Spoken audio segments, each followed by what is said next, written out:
Okay, good morning, everybody. It's the afternoon now. I'm in a pretty peppered mood. By that I mean I'm in a good mood because I figured out something that was going on with the audio, and I got it all figured out. I think. So we're going to play more Control, which is a game I've been very much enjoying playing. And it's a new Remedy game. Well, newish. I think it came out like 2 years ago. And it's very much like Alan Wake, which we're also going to be playing. We're just fixing up the audio on that one, and that's going to be our new game that we also play. So, without further ado, let's continue Control.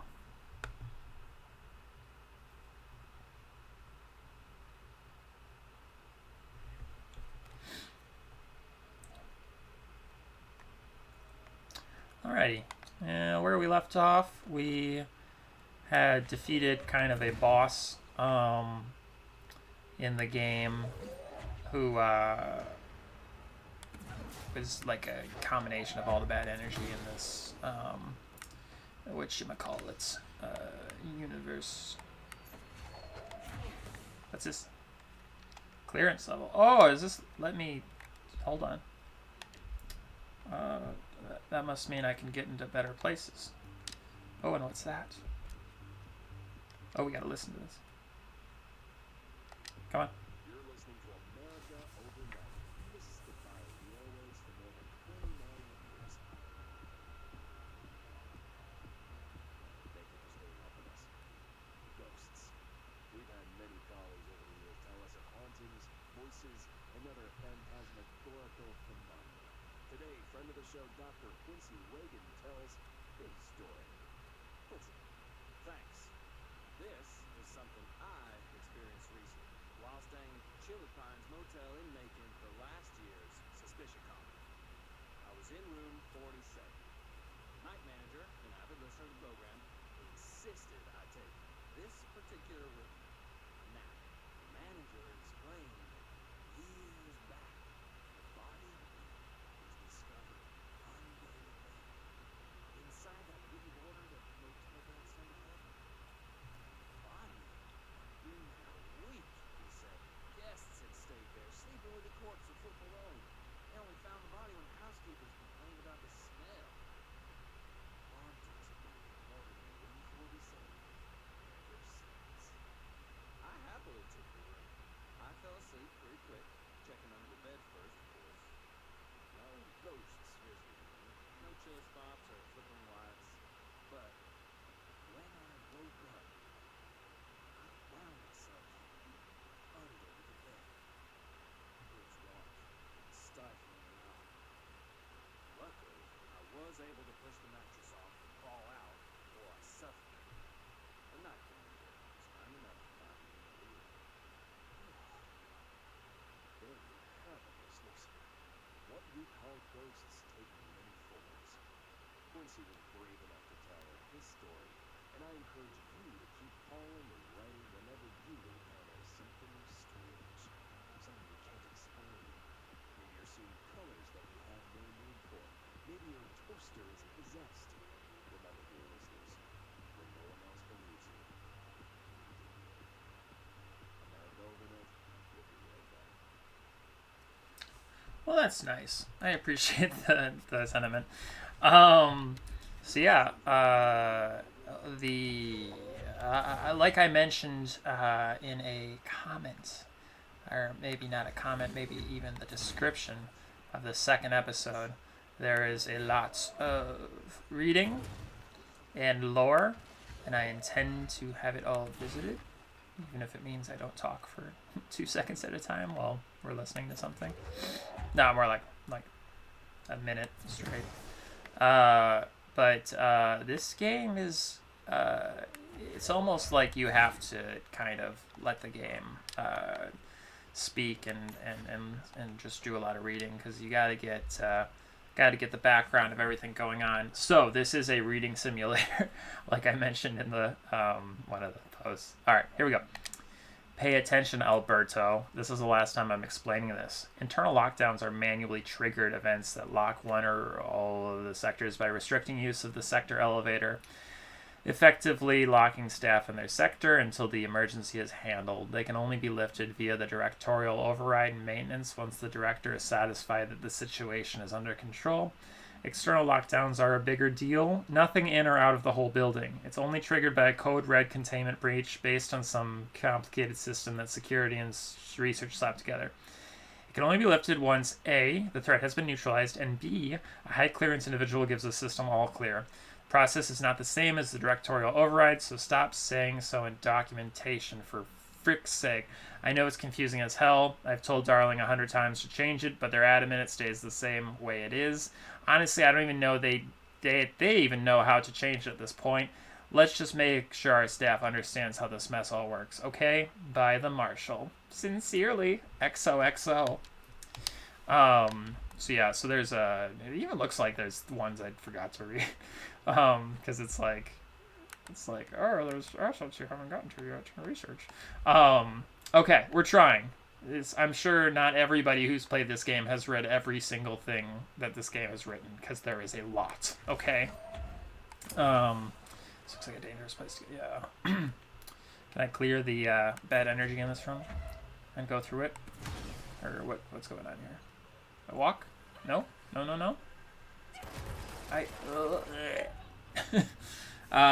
Okay. So yeah.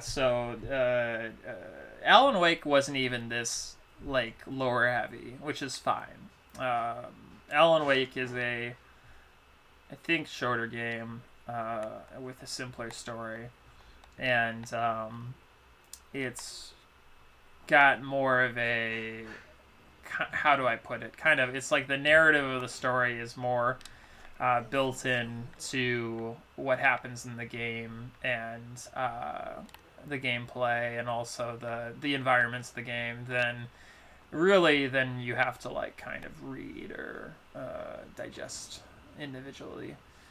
So I'm taking it we don't actually go through there, but let me just, is there anything we can do in here?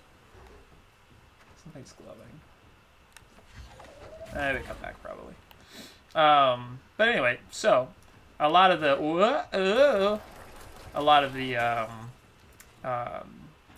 elements of enjoyment in the series comes from learning about what the game is, what's going on, and the way they do that is through documents and things you find around the levels. And really, that does change how you play these games. And it's funny because like I try to do really well when it comes to like reading in general, reading in games the documents and everything that's going on, because there's like some games that are really like you have to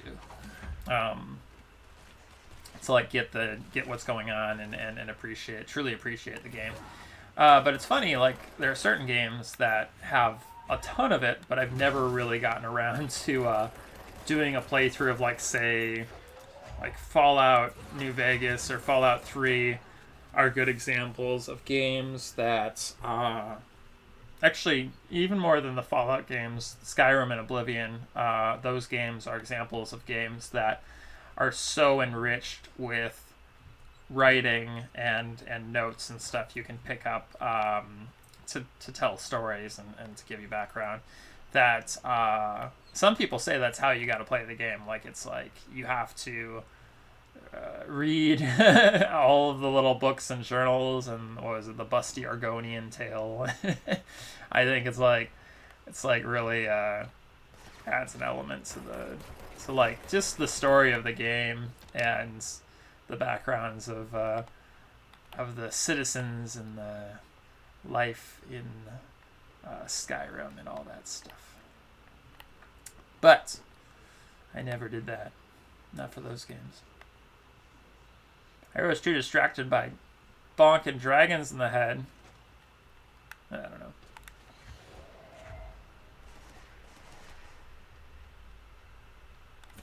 Those are good games to return to. And we may actually do a playthrough of maybe Fallout 3. I'm not 100% sure yet.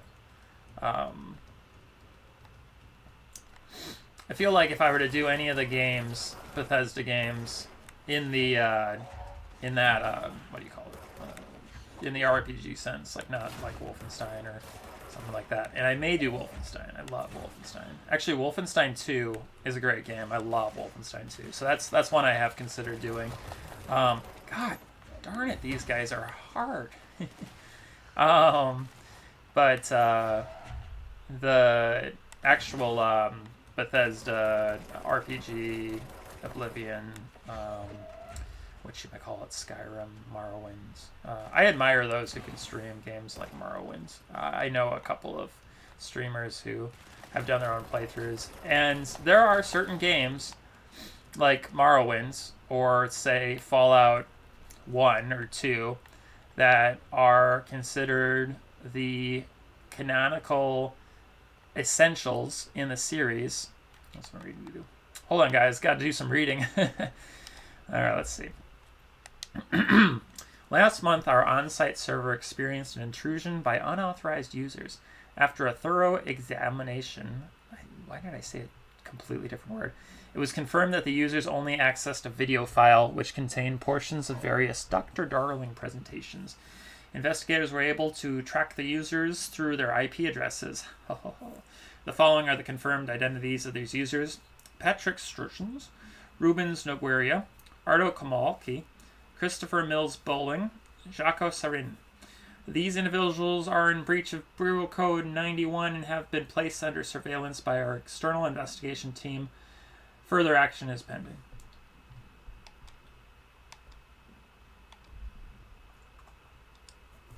I sip my coffee and shoot a bullet by accident. So yeah, so those games are open. There we go.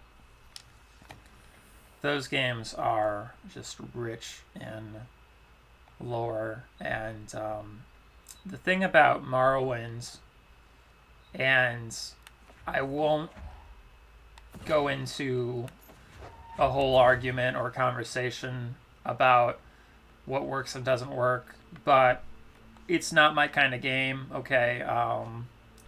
It's very,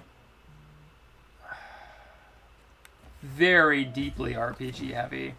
It sounds so lame. I mean, it sounds like a fake answer. What I mean is that it's it's a game that operates on a very old-fashioned style.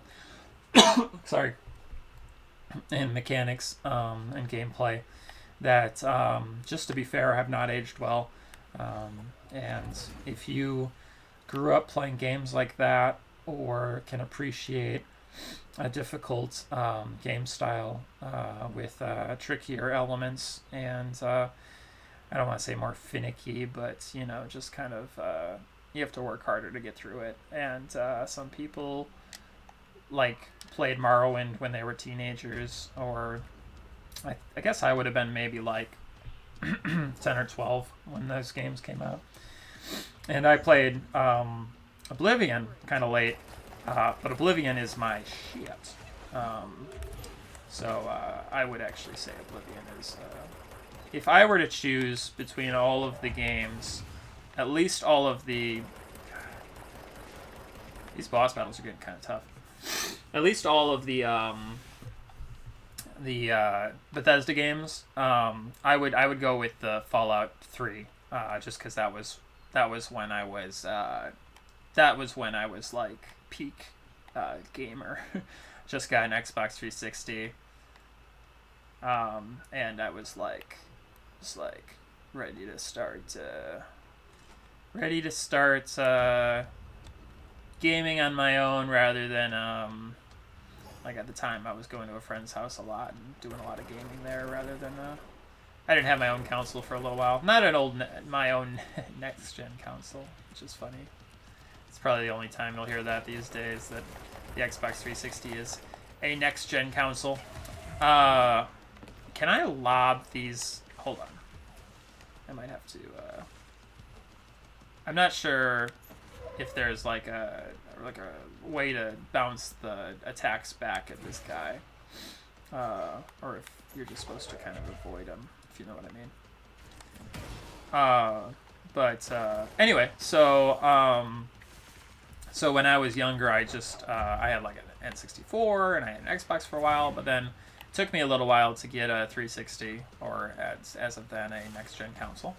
And because of that, my memories of Fallout 3 are very fond, because when it came out, it was probably the coolest thing that had come out that I had played, at least in years. And I know for a lot of people, it was also just a like huge next gen release. I mean, how do I put it? I mean, it was just such a leap ahead in technology for the game and for the system. And it's gonna sound silly when I play it because it's like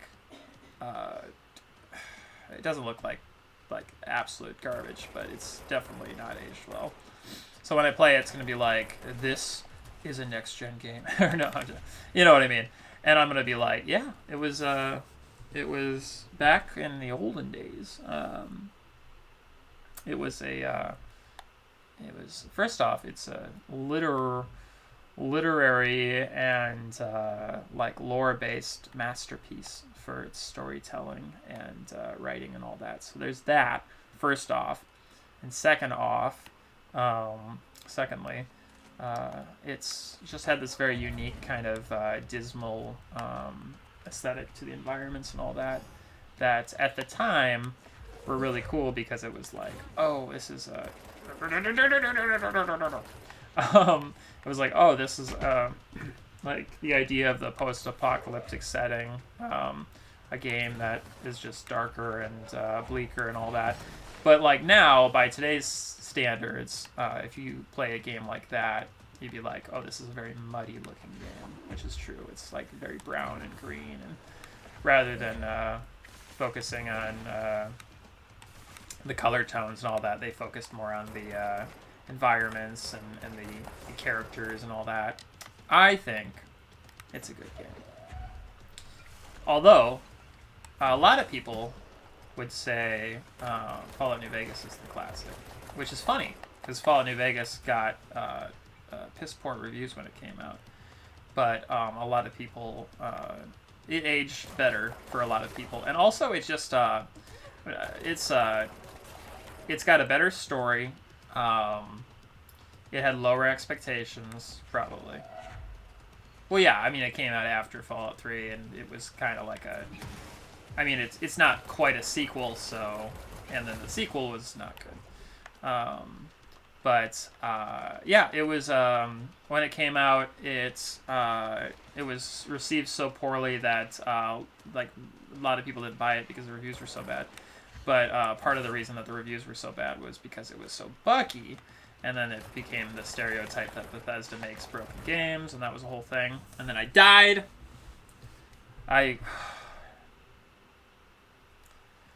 Sorry. If this wasn't such a conversation we were having, I'd probably just pause and get through this myself, but I feel like we've gotten this far. So anyway, so I'm sure you guys probably already know the story. But anyway, Bethesda was a company that was taken very seriously for the most part up until about 2010, 2011 when Fallout New Vegas came out, and then everything was buggy, and then there was a lot of that, and a lot of games started doing that, and then on and then forth, and anyway. So, the nice thing about Fallout New Vegas is it's become such a opportunity for game modding,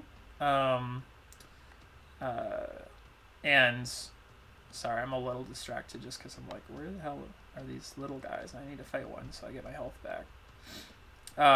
But people would just take the game and mod it and tell their own stories or create their own narratives, and it was also people who did that too use the game actually for like weapon changes, and just like in Skyrim and Oblivion, people came back to it and like would just upgrade the graphics with like the right code or however that works. And so it'd be like, came to the players to save the game, because like it was that extra touch that the developers didn't get around to that made the games much more playable. And then part of it is just like people are like, these games aren't bad because they're like the bread and butter, the bones of the game's bad. It's just that the games are like legitimately people. God, am I playing on hard? I don't think I am, but all right, guys, we'll be right back. All right. Oh boy, that was fun. Anyway, it only took us one more time, so I could have probably kept you guys along, but I also was like starting to get quiet because I was just like, it's like just getting in my head about it. Yeah, that guy was a piece of shit. He was an asshole. But we got him. We got it. We did it. I think he went through this way. Alright, I guess we're supposed to go. And what's this then? We're listening. Alright, let's go.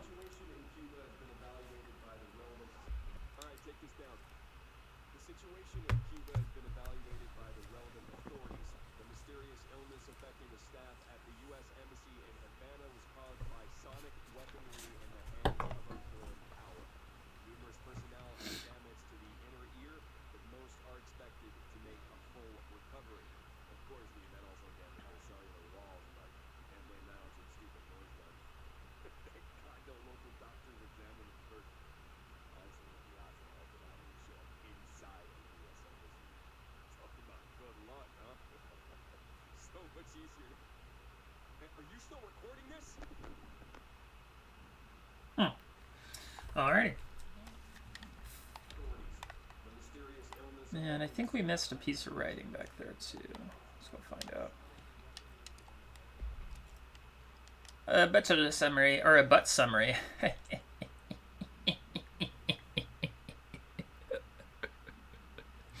A spate of disappearances was traced to a home in the city of Butte, where Bureau agents discovered, yeah, that's that kind of stream, a translocative light switch cord. Event response. Bureau agents arrived at the home of a local celebrity located at bleep, bleep, bleep, bleep, bleep, which had been connected to a total of blank disappearances in the area. Agents found no one inside.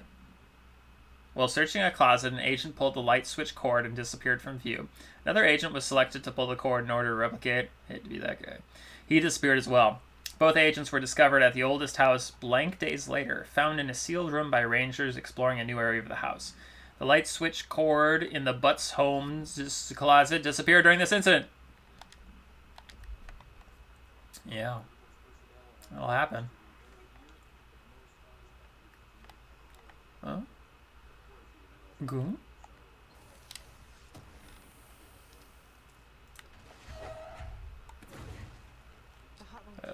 Oh, spooky.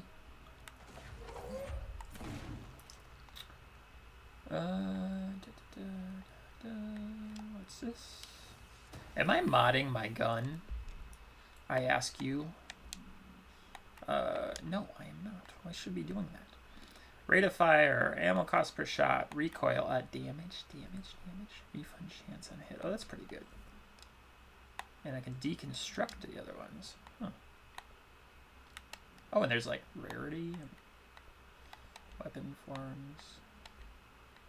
I know I'll get more weapons, but oh, and I got personal mods too. Okay, energy recovery speed, health recovery per element pickup. Yes, energy and overall health. Let's do the health recovery one. And then can we do 2? Not yet. Okay. Assets. I'm just making sure we know what these are. And we missed these, I guess. So I hate to leave something red and glowing, but we're not going to read like 10 columns of 10 columns of unread material, because like, where does this keep coming from? I swear it's every time I hit one I press X and then I go do and we start reading. Anyway, here we go. All visitors must check in. Dr. Trench, 2:45. Director Trench, 2:45. 12:30. What the fuck am I saying? I can't read times. Okay. This one you get. It's like 1:28. It's like, Paul, that's at 7:13. Confusion. Paul hurt himself in confusion. Here we go. Butte's back. According to their testimony, the agents have been transported from the Butte home to a roadside motel named the Ocean View Motel and Casino. That sounds familiar. Discovered a room key by making a ritual, performing a ritual. The key opened a door marked with an inverted black pyramid, which they learned after a lengthy period of trial and error. Excuse me. After pulling another motel cord found inside this room, they were transported to the oldest house, just like before. Disappearances of the home's owner and the other locals of Butte have been attributed to the light switch cord. The Ocean View Motel is now known to have many doors and pathways. Since the occurrence, identical light switch cords to the one found in the Butte home have begun appearing throughout the oldest house. At the time of writing, something amount of light cords have been found in the oldest house, located in the blank and blank sectors. These all access the Ocean View Motel, though how exactly this link's operated is but initial hypotheses center on the Butte AWE is See Dr. Darling presentation 24.3 for more details. You know what? Maybe I will. Reading simulator.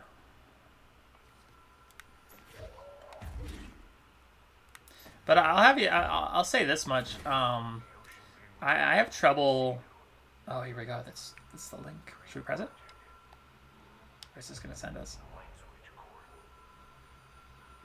Can I? Oh, no. Don't do that.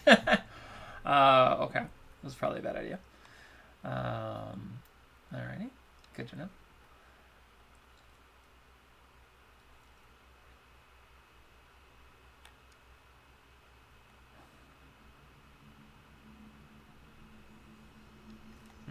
You know what? My theory was right. I don't think they'll make us fight the guy again, though. No, we're not going to fight the guy again. Okay, good. But yeah, my theory was right. Those little control point things are what you press, or how you unlock checkpoints. So, that is good to know. It is like the bonfires in the Souls That Are Dark series. And now we know where to go.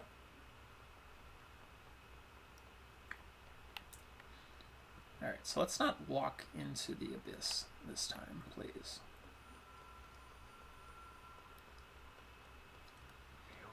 But we will do the light switch.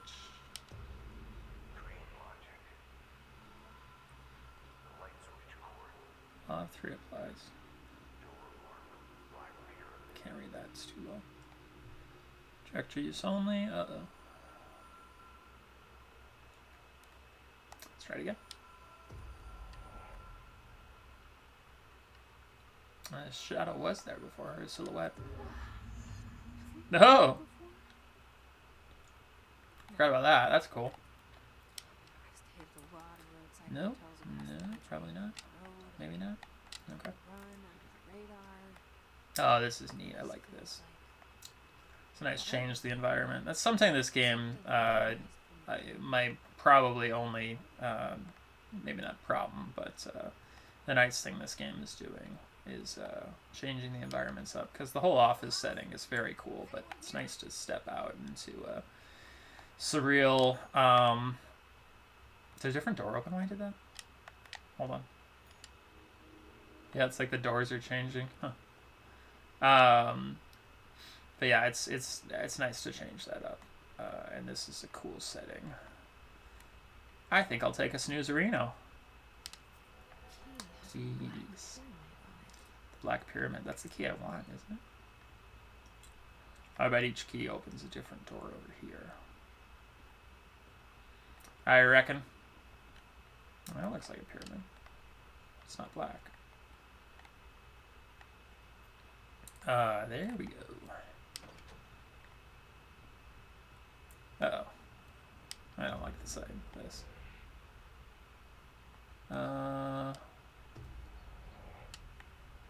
Did I move? Law of 3, baby.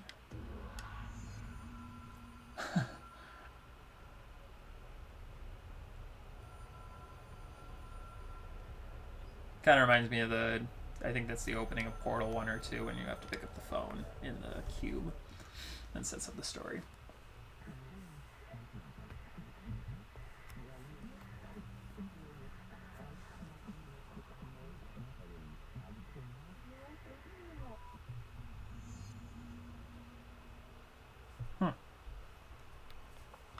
Alright, let's just dozy on through this. Not fall off. Dozy, dozy, dozy, do.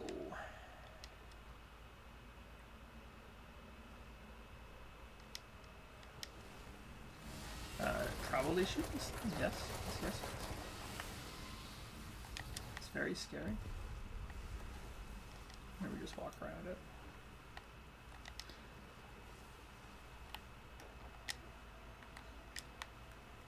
Connect extraterrestrial entities. I'm not entirely sure what that means yet.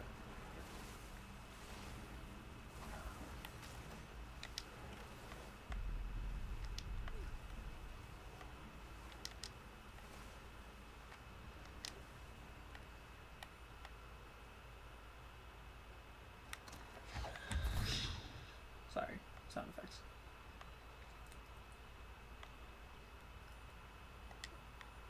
It's a puzzle.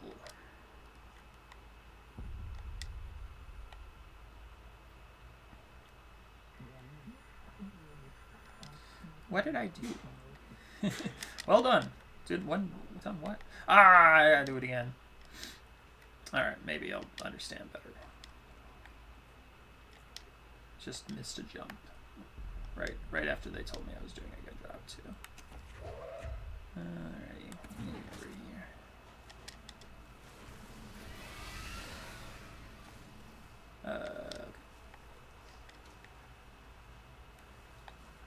And I'll just slip past this one. Because you're not bothering anyone, are you? Jump is a little...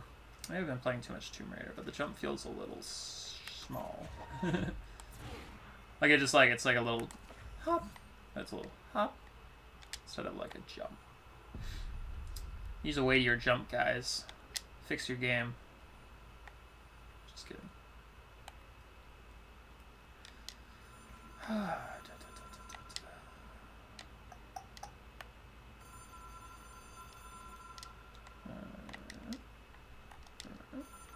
And the phone. Hello. Who's calling? Wrong. You have the wrong number. Amanda Shack. And my hypothesis is, under the right conditions, to other planes of existence as well.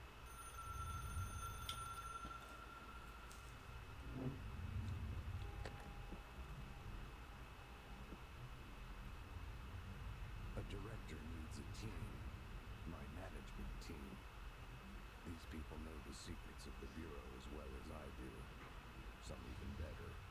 Darling, Tomasi, Salvador, Marshall. Marshall especially, my head of operations. She sees right through me. She knows I don't like relying on people. The only person you should fail is yourself. But things change when you become director.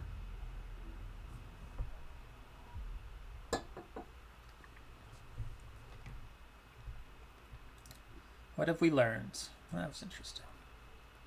Nosebleed, that's never good. Alright, guys, this is a perfect time to take a pause and, you know what? The hotlines kind of confuse me. I might actually read up on what they do. I imagine they're just how to traverse to old zones from different places. But I'm a little... I'm not lost, but it's like I'd like to know a little bit more what I'm doing before I dive deeper. This game is great. I appreciate you guys watching, and we'll see you in the next episode. Bye.